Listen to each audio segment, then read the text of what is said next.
Welcome to H360 HealthTalk. We're here today with John Lehr, the CEO of the Parkinson's Foundation, which is committed to making life a better place for people living with Parkinson's by funding the largest network of comprehensive clinical care centers worldwide, serving as the leading funder of training for neurologists who specialize in Parkinson's disease, and conducting the largest ever clinical trial of Parkinson's. For those of you who don't know, April is Parkinson's Awareness Month, and I'm very honored to be here with John. John, thanks for coming in. Thank you. It's my pleasure. So, John, tell us. Let's start by telling us a little about your background and how you ended up at the Parkinson's Foundation. Yeah. Oh, thank you very much for asking. I've been in healthcare my whole professional life.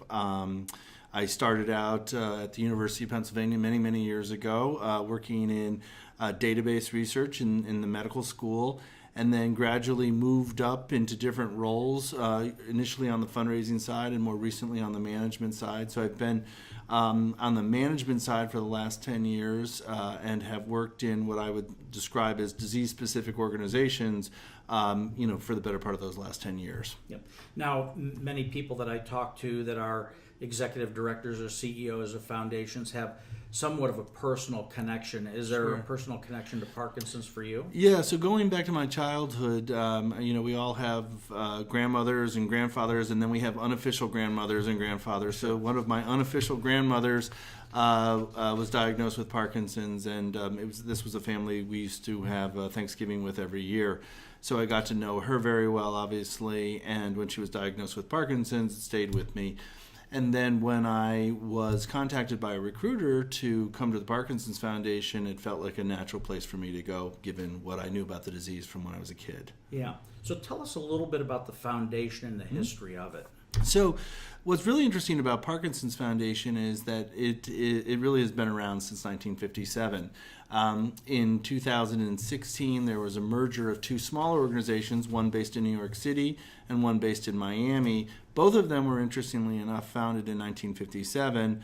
They coexisted for many years. They probably competed with each other for probably the last 10 to 15 years.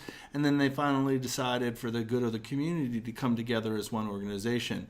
That merger was effected in 2016. I was recruited in the fall of that year and then began at the Parkinson's Foundation in January of 2017. So what are some of the biggest challenges facing the community? Yeah, so Parkinson's is a really complex disease. If most people will go to Wikipedia and look it up, and what it'll say is that it's a neurological disorder that will often affect people's movement. That is very much true. However, what we've learned over the last couple of decades through greater understanding of the disease is how complex it is and how multi-system it is. That is that it doesn't just affect your movement. It's not just simply a neurological disease. There are cognitive issues. There are mental health issues. There are GI issues. There are sensory issues. Actually, one of the early signs of Parkinson's is the loss of sense of smell. There are sleep deprivation issues. People with Parkinson's have a tendency to have a hard time sleeping. So it's a very complex disease that requires a lot of different solutions to it. So does the foundation focus on a few of those, or do they focus on the condition holistically? Yeah, holistically. So there are a number of areas where we really are quite focused. One is improving care for people with Parkinson's to ensure that people have the best outcomes once they have a diagnosis with Parkinson's, so that they can do their activities of daily living, they can have a high quality of life, and to the extent possible that they can continue to live where they've always lived, in the place that they call home. We also fund research, so we fund both clinical research looking at patient outcomes. We fund epidemiological research looking at the prevalence, the incidence, the economic burden of Parkinson's. And also we fund basic research. What do I mean by basic research? We fund what's called what is considered the underlying causes of the disease. Why is Parkinson's happening in your body? Why, is it starting in your stomach? Is it starting in your brain? What are the cellular or mechanistic issues that are going on that's causing your Parkinson's diagnosis to get worse over time? So we're looking at all of those important research issues with the goal of improving our understanding so that we can develop both clinical treatments and medical treatments ultimately that will either prevent, stop, or ultimately cure people with Parkinson's. So when we look at some conditions like breast cancer, there's BRCA, right? Sure. Or we look at colon cancer and there's Lynch. Is there a genetic mutation that can be identified that relates to Parkinson's? Yeah, so that's a great question. So within the last, I would say, 2 decades, we have understood Parkinson's to have a genetic component. So there are 20 plus genes that are implicated in Parkinson's. 2 in particular have a stronger correlation with diagnosis. That said, you could have all of those genes and not develop Parkinson's. So it's not purely a deterministic, genetics are not purely deterministic in a diagnosis of Parkinson's. So what else is in play? Clearly the environment is in play. And so there's some interaction between the environment and genetics that can trigger a diagnosis of Parkinson's. But we don't know it yet, frankly. So when you say environment, give me an example of what you're Well, referring so there are some pesticides that have been used, Sure. like paraquat, which is no longer used, that had a connection to a diagnosis of Parkinson's. There do seem to be areas of the country where, in more rural areas, where they may have used agricultural agents that have ticked up the prevalence of Parkinson's in those areas. So we're sensitive to those, obviously, and where we can, we've advocated for the prohibition of those toxins. Yeah. So how does the condition begin to present itself? Yeah. You know, most people think of Parkinson's and you think of the tremor. Yeah.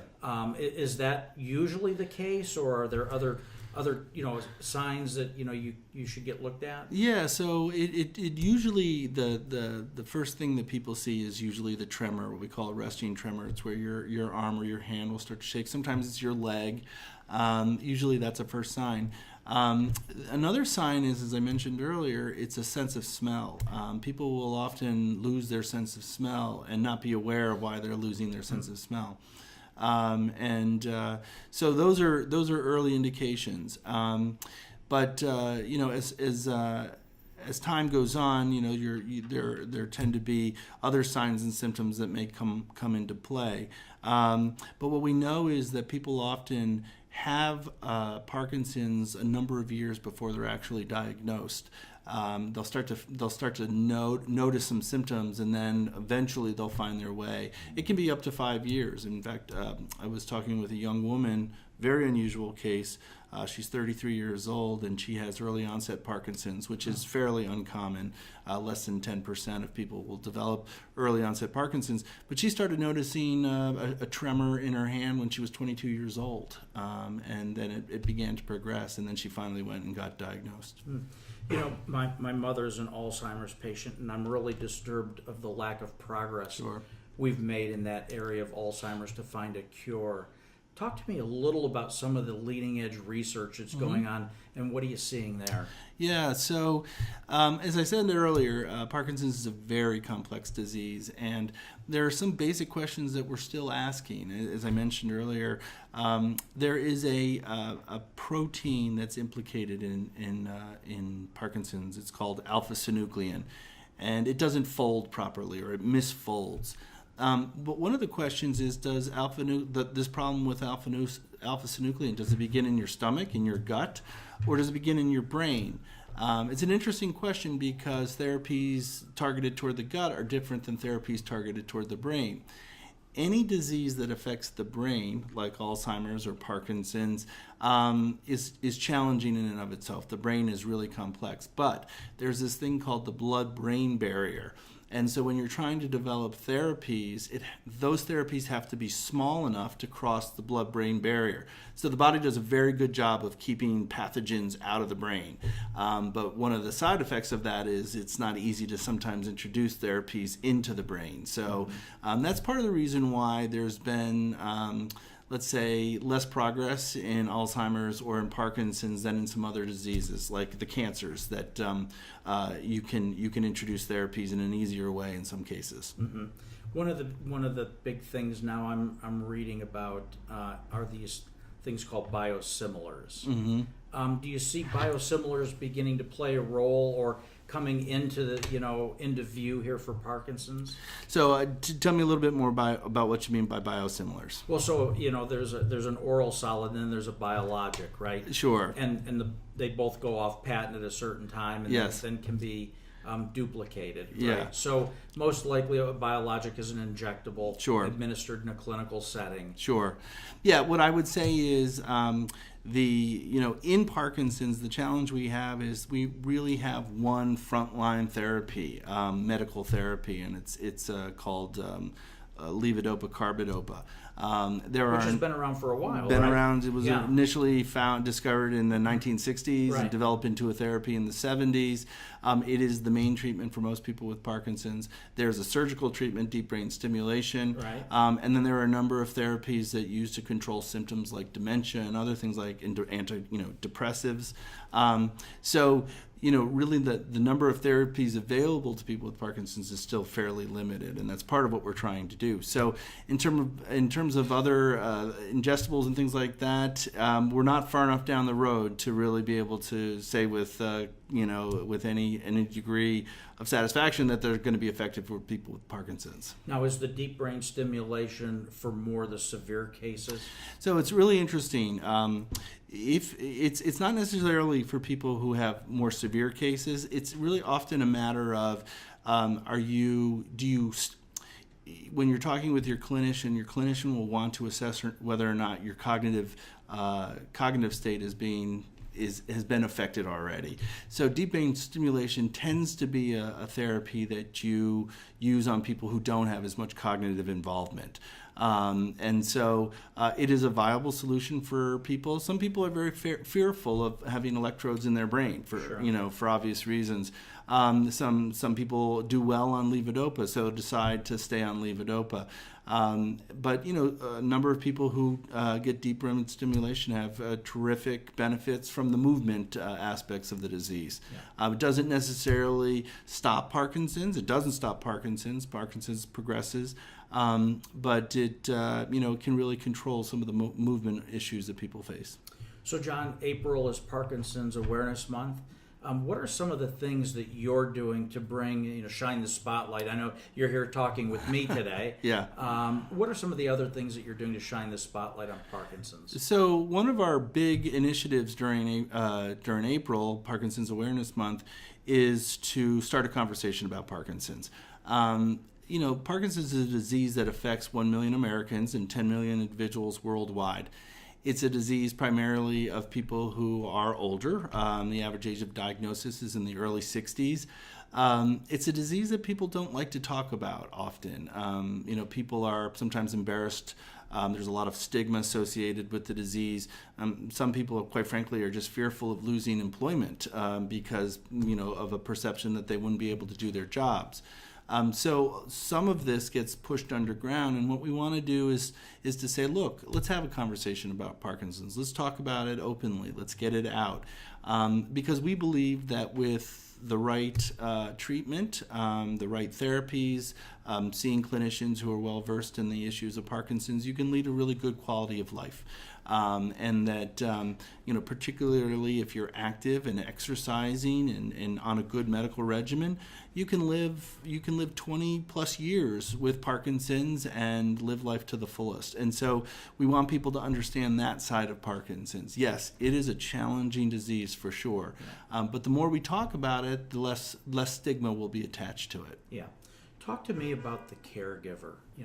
In some of these conditions like Parkinson's and many cancers, the caregiver plays such an important role in the overall quality of life, both medically, spiritually, intellectually, sexually, right? There's all of this, it kind of gets wrapped in that. What's there for the caregiver? Yeah, that's great. So I agree with you. Often the diagnosis of Parkinson's, clearly it can be devastating for the person who has been diagnosed, but is often equally devastating for their spouse, their partner, their boyfriend, girlfriend, and those individuals often get transitioned into a caregiver or care partner role. and then are expected to be helpful in doing things for the person with Parkinson's that they may not have initially thought when they started the relationship that they were going to end up in that situation.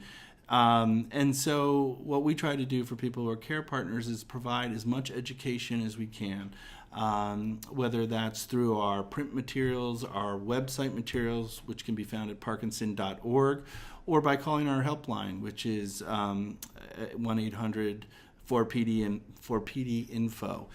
So all of those resources are available to care partners, but we also go another step. We will often, in any given year, hold what we call a Caregiver Summit, and bring people together to talk about how they're navigating a diagnosis with Parkinson's for a loved one, the strategies and tactics that they're taking to make sure that not only are they helping their partner who has Parkinson's, but taking care of themselves, which is really an important thing, because if you're going down and you're unable to take care of yourself, you're not going to be able to take care of your partner. So we are really all about giving people the tools that they can use to stay resilient, not only for their partner, but for themselves.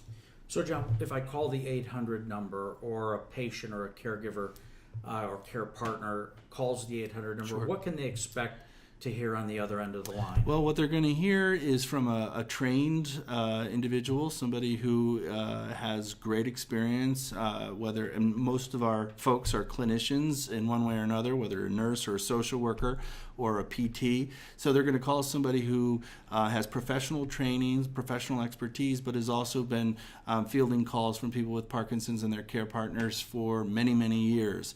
And what they'll hear is a sympathetic voice on the other end, somebody who's going to help work through their issues, their challenges, provide them with access to resources that they can use that are going to let them navigate through their daily life and their daily journey with Parkinson's. So you said your website was Parkinsons.org? It's Parkinson. Parkinson.org. No S on the end, no apostrophe, just Parkinson.org. Okay.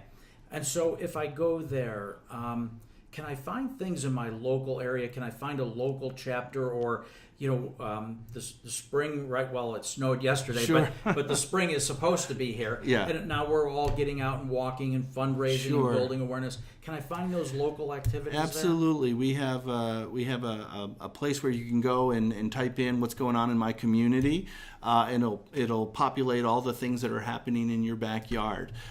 We also have a navigation map where you can go and find walks that are taking place in your community. So it's a brand new website. We just revised it since the merger.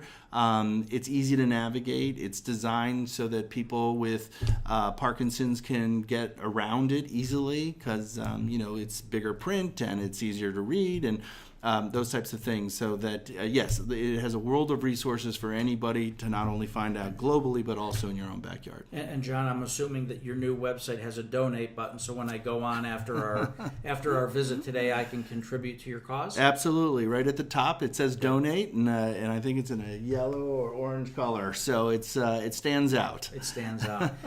I know a lot of celebrities. I think it's Ernie Els is very active, a pro golfer in Sure, Parkinson's, of course. right? He holds an annual golf outing. Are you guys involved in that in any way? We're not involved with Ernie Els, but we are involved with a number of other folks who are prominent in Parkinson's. We get a lot of support from different people. Just like what Ernie Els does, and Neil Diamond recently was diagnosed with Parkinson's. That all helps to elevate the awareness of the disease, and obviously Michael J. Fox is well known as a face of Parkinson's and how to persevere in the face of a very difficult diagnosis. And we celebrate those stories of people who are prominent. We celebrate the stories of everyday people who are living with this disease. Attitude has so much to play in this, right? Yeah. A positive attitude leads to better outcomes. People say that. What are some of the things that you find can almost levitate, if you will, the situation? Yeah, so I would say talk about your disease, be open about your disease. The other thing I'd say is get out there and exercise. Do whatever you can. I mean, for people without a disease, exercise brings endorphins that always makes everybody feel good. For people with Parkinson's, it's really critical. We've got research that demonstrates that exercise, maybe beyond levodopa or some other therapies, is as important as anything that you can do to stay on the right side of Parkinson's. The endorphins that come from it, the interaction that you have. A lot of our people will participate in boxing classes or dance classes or Tai Chi. They do things that they've never done before and would have thought of doing before, and it has the added benefit of having some neuroprotective qualities to it, but it also has the ability to bring them out of their house, get them involved. And we say, what's the best exercise to do? It's the exercise that's right for you, the exercise that you're going to do every day. And if it's simply sitting in your chair and raising your arms and, going through some shadow boxing, we encourage that as well. Yeah. Well, John, thanks for stopping by. Oh, it was my pleasure. I really appreciate it, and keep up the good work. Thank you so much. Thank you very much. Thank you.